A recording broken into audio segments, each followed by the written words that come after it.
Kraken Robotics released a new presentation at the Planet Microcap conference this year in Vancouver. I am not going to cover the whole thing. It is 30 minutes long. What I am going to do is link down below in the pinned comment where you could go watch the entire presentation. What I am going to do is pick the pieces of their presentation that I wanted to talk about, that I wanted to discuss, that I wanted to give my opinion on. Let's get started. Kraken Robotics, we are a unmanned systems player. We focus on the ocean technology space, and our end markets are predominantly defense market by and large, and as well a little bit in the energy markets, both offshore wind and offshore oil and gas. What you can see on the front page here is one of our products called the Catfish. That is used predominantly for mine hunting for the defense market, so looking for underwater explosives. And that system, the fish itself, as well as the launch and recovery equipment and the winch associated with it and all the topside computers that go on a vessel, sells for about $5 million per system. That part of the presentation is great for new investors to Kraken Robotics who are just starting to research this stock. It helps to explain what they are and how they do it. But even for longer term investors, I left this part in there because I even learned that a Catfish system sells for approximately $5 million.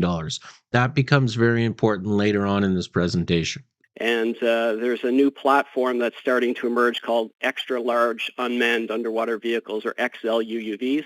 You can see in the middle there, that's from Anduril. That XLUUV is about the size of a school bus.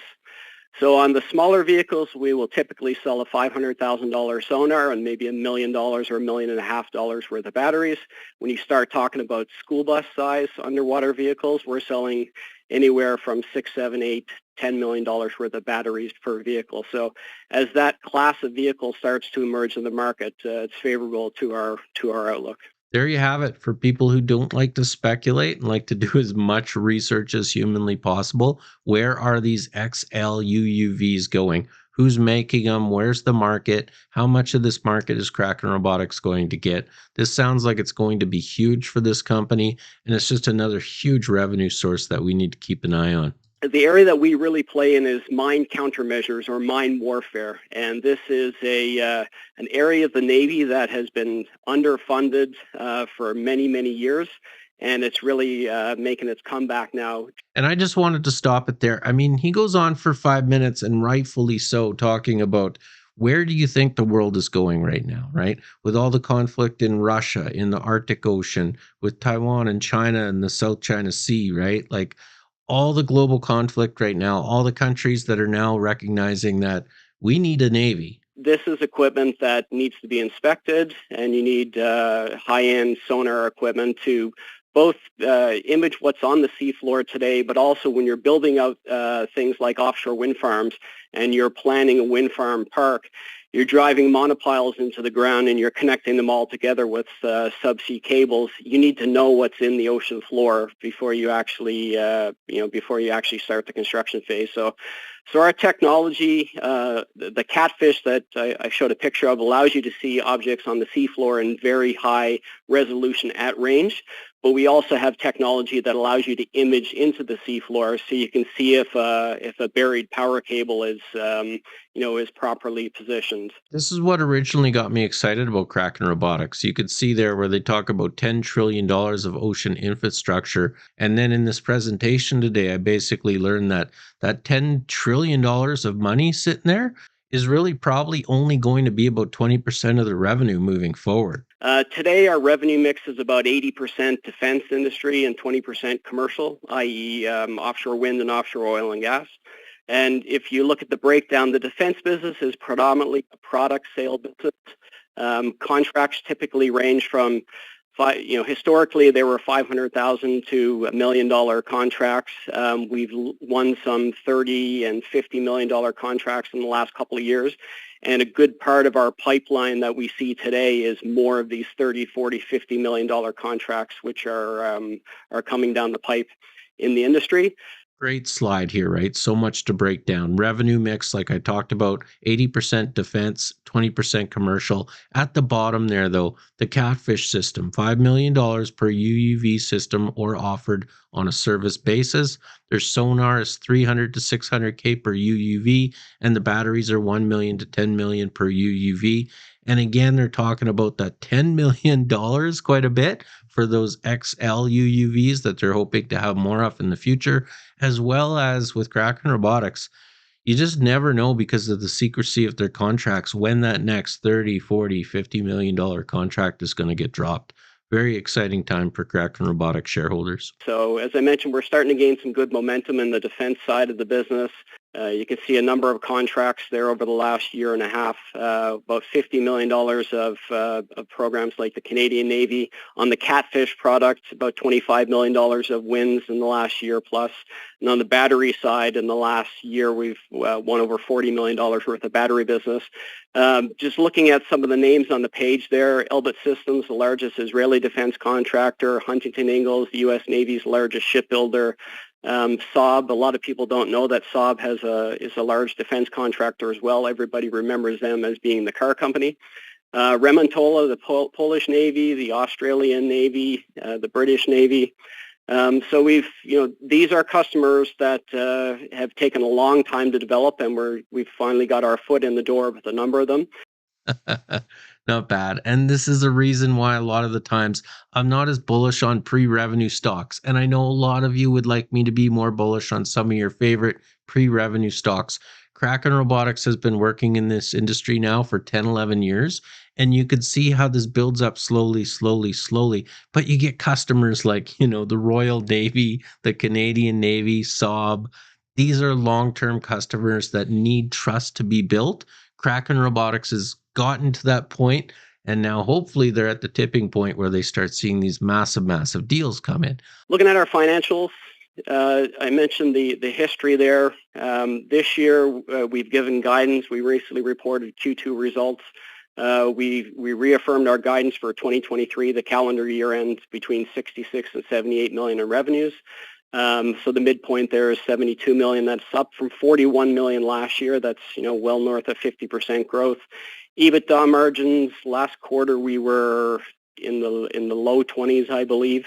For the year we expect will be around 20% EBITDA margins and long-term financial targets. Well, we haven't given long-term guidance, specific numbers. As we look 4 to 5 years out, we think we can continue to grow the top line at 40% plus CAGR based on what we're seeing with our product portfolio and what we're seeing with our end market customers. And maintain margins in the 20% plus range. Look, let's talk about this here. I've had previous videos where I've said people are concerned, right? $21 million in the first half of 2023. Their guidance is for 72 million at a midpoint. Again, this is now the second time that Kraken Robotics has come on the public stage and basically just, without a shadow of a doubt, reaffirmed guidance. They're just waiting for that revenue to come in. That's the opportunity. That's the investing strategy here, is that Kraken Robotics is probably expected to have a huge Q3 and probably a massive Q4. We're one of a few companies in the world that have synthetic aperture sonar. Probably our most notable competitor that would have a very strong product offering would be Northrop Grumman out of the U.S., but then we've beaten them on a number of bids, which I'll talk about in a bit here. I like companies that talk about their competition and have that kind of transparency. It shows confidence, right? You want to compare us to somebody, here's their competition, go compare us to our competition. We think that we'll come out on top, right? Fantastic. Here's examples of countries that are in the RFQ stage or close to contract award stage. Or going to RFQ within the next 12 months that would all be 5+ catfish unit opportunities. So Australia, Singapore, Italy, India, Taiwan, and a whole bunch of NATO countries. So remember when I said that $5 million per catfish system would be important later on in the presentation? This is where. So at the bottom, they're saying notable upcoming programs, 5+ units each. That is 5 times by 5 million. That means 25 million plus contracts in the system that they're looking at right now. Australia, Singapore, Italy, India, Taiwan, and then NATO countries. Like each one of those $25 million plus potentially.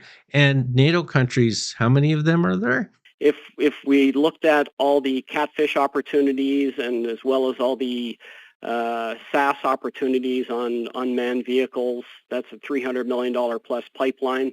Batteries, really driven by XL UUV. So if we were standing here a year and a half ago, our battery opportunity, we probably would have showed $50 million. So there's a much larger opportunity now. And then on the services side of the business, that's really driven by offshore wind, and that is a lot of different opportunities adding up to that number. That's what I'm talking about, right? I was excited about the offshore wind stuff, and that's now only 50 million plus. The batteries have gone from 50 million to 200 million plus. Yeah, just so much potential.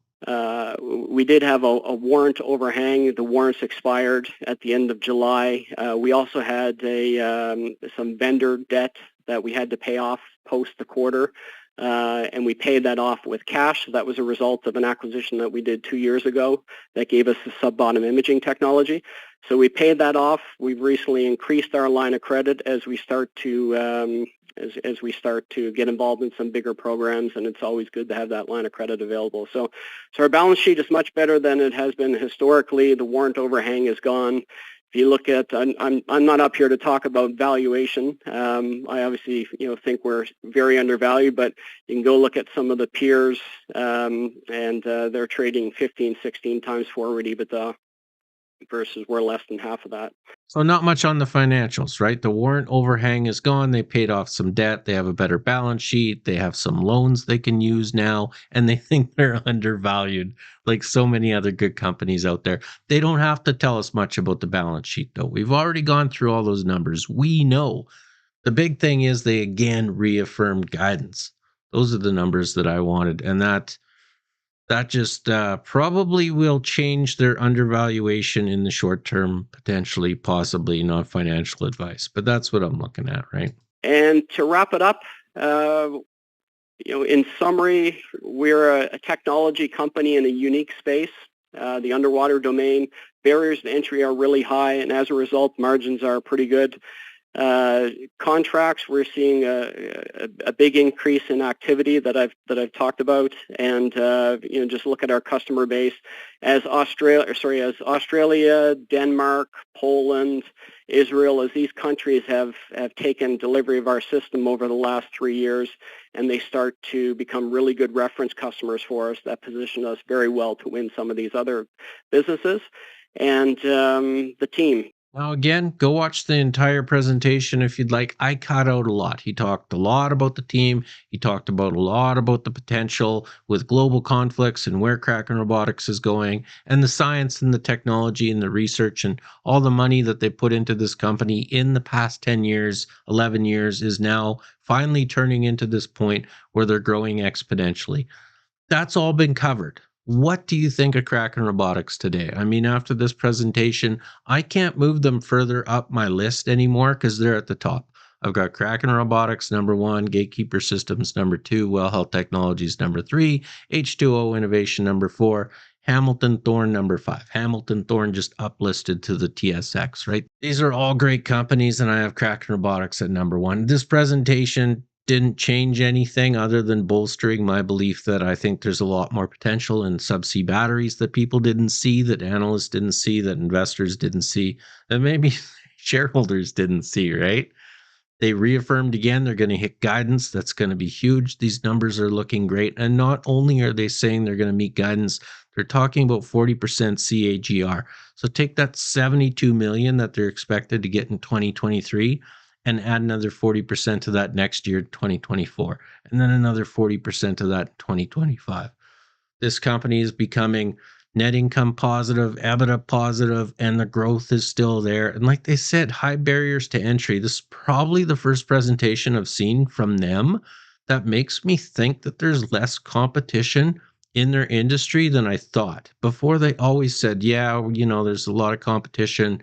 We're fighting these other big players, blah, blah, blah. We have to bid on these contracts, blah, blah, blah. This presentation made me think like we have some of the best technologies out there.